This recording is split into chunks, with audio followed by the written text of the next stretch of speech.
welcome to my channel. It is another masking and bemoaning. I'm clearly filming this on the same day as another one.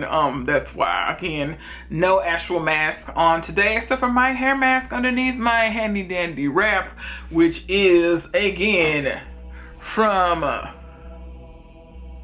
Nigis Banda. It's a Haitian brand, but it's a pre-poo. So that's what's on my hair right now, and I have a lip mask on from Fenty Beauty. All right, so we're doing masking and bemoaning the spooky, scary season edition.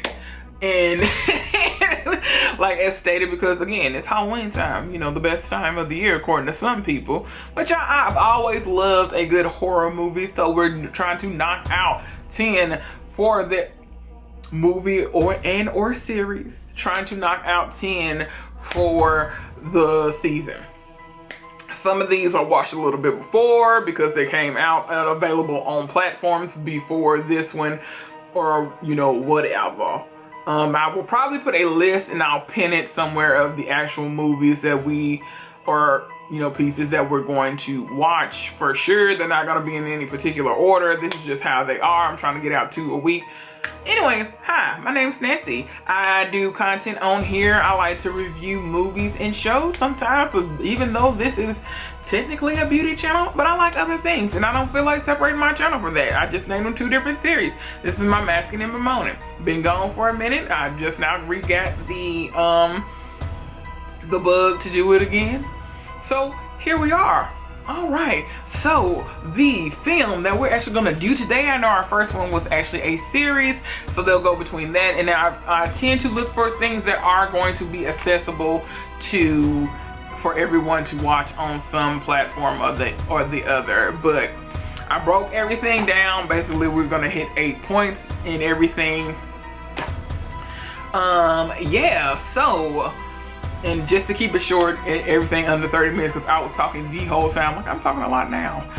But yeah, the movie that we are going to watch for this particular one is Spell, which I believe came out in 2019, but it is new to me. It was just released on different streaming platforms. It might have been 2020. I'll put in the correct date. But it wasn't that it's just been released on streaming platforms to watch, that you can see more fully. You have been able to watch it on Epix previously, but it's now on Hulu. So I watched it on Epix when I had a free like preview. They do like preview weeks.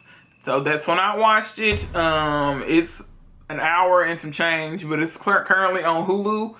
Any familiar faces? Yes, there are 2 people that I've seen for sure that have been widely seen. That's Omari Hardwick and Loretta Devine. And the gist of this series or this movie is that Omari Hardwick, I think he's a lawyer. He's some kind of big wig. We don't really see him lawyering, but he is more like an entertainment lawyer, something like that, or executive. It's not clear. It's honestly not important. But basically, he's one of these, you know, I pulled myself by my bootstraps. I got out of Appalachia, actually, specifically in this one, and moved to California and became this big guy. Grew up poor. Father was abusive. We never see this father, but he's made this name for himself. So he's gotten away from that. Okay, so it starts out with that someone does notify him from the father's estate, even though how does he have an estate? Again, because they are, they're poor. But anyway, I guess the town lawyer, the alleged lawyer, lets him know that his father has died, and so he needs to return back home to settle his father's affairs. That's the gist. And on his way back home, he runs his plane, because he flies private. Even though he flew a private plane himself from California to Appalachia. We never get exactly what city or what state, because Appalachia Mountain covers several states, including some parts of Tennessee. I'm just saying that because I am a Tennessean.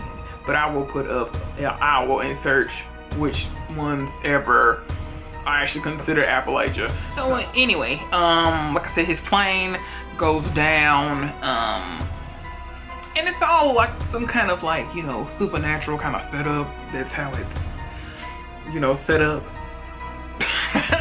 for lack of a better term, because again, spell. There's some kind of spell that his plane goes down and he gets taken in by this kindly older woman played by Loretta Devine, who is, you know, does root magic. Turns out, because again, like I said, these are going to be chock full of spoilers, she has done this for centuries, because there's like, this farm is actually a plantation. All of these people on the farm and in this community, which of course is not allegedly, according to Loretta Devine, even though we found out she is lying, does not have contact with the outside world, but they help people come down every now and then, because instead of jumping into other people's bodies, they take parts and replace things. Because obviously, if she was, because there's a picture of them from when it was actively a plantation and they were all standing on what I like to call the plantation porch. Everyone, including her husband, Big Lewis, and the other people of the congregation, of the town, on the same porch. So, you know, this lady would be well over 200 years old, and she was old in the picture. So even, we don't even know how old Loretta Devine's character is. Anyway, but she basically is keeping Amari Hardwick for his heart, because her husband's heart, the last heart that he has, is giving out. So he needs a new one. And yeah, and he figures this out, and basically how he is kept there, because he is under the impression, I didn't mention that his whole family was on the private plane that went down. So she makes it seem like they died, but no, they're also keeping them around for parts as well, because he has 2 teenagers, even though they are some of the oldest looking teenagers I've ever seen. For black, you know, for black people playing teenagers, because that's not abnormal to have an older grown people play teenagers, but they look like teenagers, at least the black ones, if that makes sense. But no, these are some old looking teenagers, but that's neither here nor there. I'm kind of off on a tangent on that. But yeah, his wife and kids were on there, and they're not part of the familiar faces. Literally the only familiar faces are Amari Hardwick and Loretta Devine. So make him think that his kids, everyone has died. That's not the case. So she basically takes, you know, she puts a nail into his foot to stop him from running away. Also makes like, I can't remember what she called it. I'll insert it when I look it up, but basically it's essentially a voodoo doll to basically keep Amari Hardwick in her command. So again, because it's not called voodoo doll because it's root magic, it's not exactly the same, but also it's also tied all into religion the way, but like voodoo and hoodoo is a religion as well, but it's not that, it's different. So yeah, and just like we said, we don't know how old. It's never established. That's actually one of my few questions that I actually have about this piece. It is never established how old any of them are there, because they kept the same bodies. This is like a bootleg, less interesting Skeleton Key, if you've seen that. Because, and actually, like, the premise is almost is the same, except for it does follow. No, it's still basically the same. I'm gonna say the person's body that they want to inhabit, no, that's not the case, because in Skeleton Key, that's exactly what happened. Also, slaves. They were also slaves. Slave brother and sister were trying to get just get new bodies every year and kept it going. And that's on that. Yeah, but basically, it has a happy ending because Amari Hardwick escapes. His family is alive, like I said, because they wanted to use them also for parts, because it's not just Loretta Devine and her husband. It's a whole community of people, including the sheriff of this small town, all these people are black. which I guess that's interesting. I was like, I didn't know that many black people to be up in Appalachia, but again, like I said, I'll insert the actual where that covers, because you just said the Appalachia, that could be anyway, because it turns out that Omari Hardwick's father was a practitioner of root magic too, and that he also already had this power, but it's like he went away from the city, went away from his roots, and he forgot how to use his magic, so he ends up using it on Loretta Devine to escape.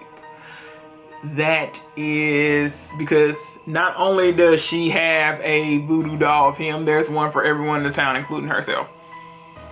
So there's that. And he taps into his, I guess, ancestral power to get the combination to connect back to his root magic that he has. That is the gist of it. Yeah, and that's it. Is it family friendly? Not really, but it's not horrible. Like, if you're I'll check the rating, but it could be PG-13 because I mean of some language, even though some of that language is on regular TV now, so even now it just might be PG.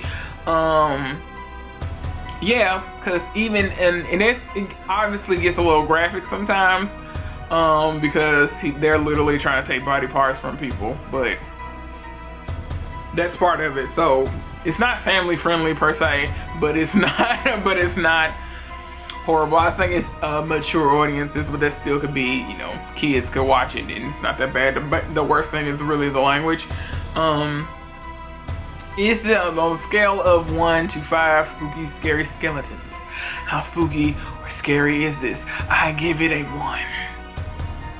It's not scary. And even though that there are these kind of movies, for me it doesn't have to be, but it doesn't. It just gets 1.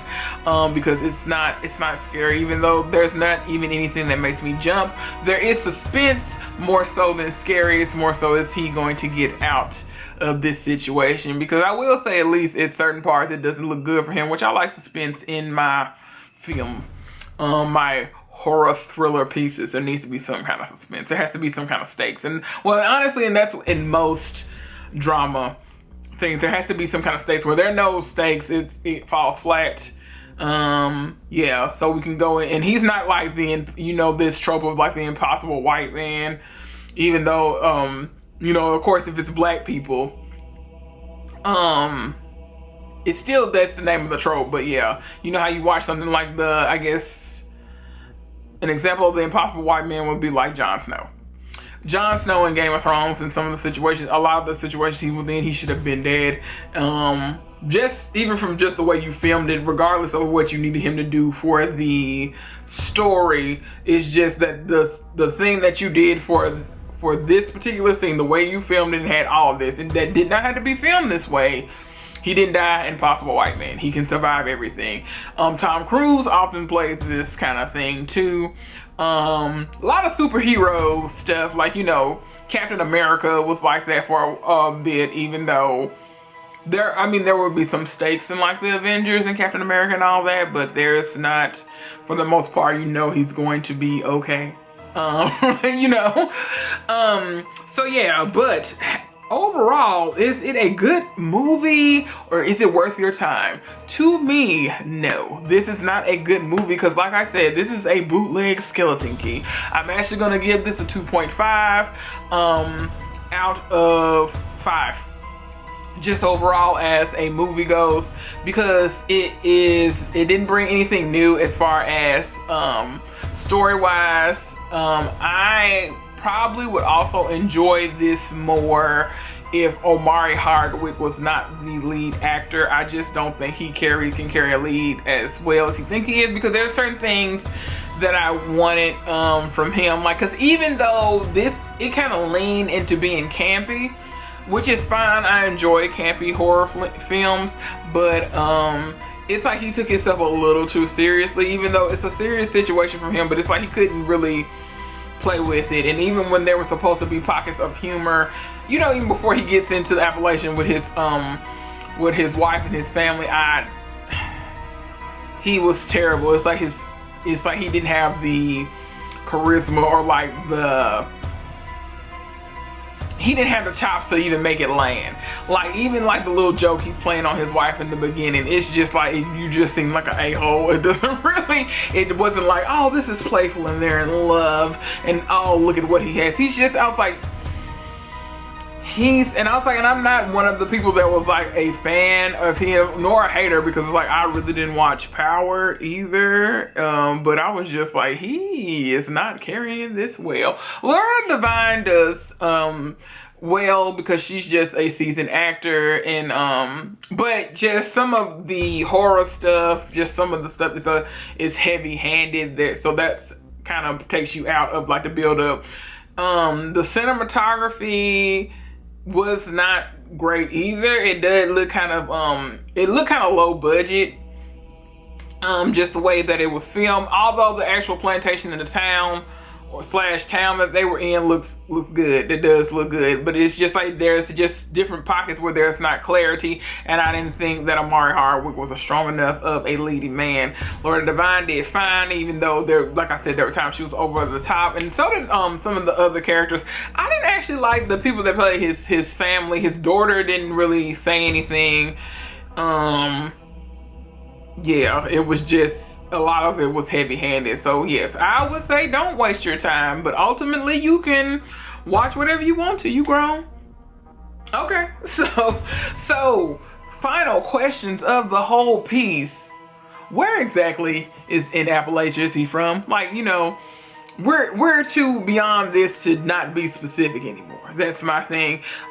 Two, it would have been interesting to get more backstory of the actual hoodoo, well, not even hoodoo, the root work that he learned from his father and his ancestors, versus what Loretta Devine's character learned, because it is interesting that you usually hear about it coming from a woman, so it didn't surprise me like for Loretta Devine, but like the fact that he got it from a man, and we never do hear anything about his mother or anything like that. It is about, you know, Amari Hardwick and his father.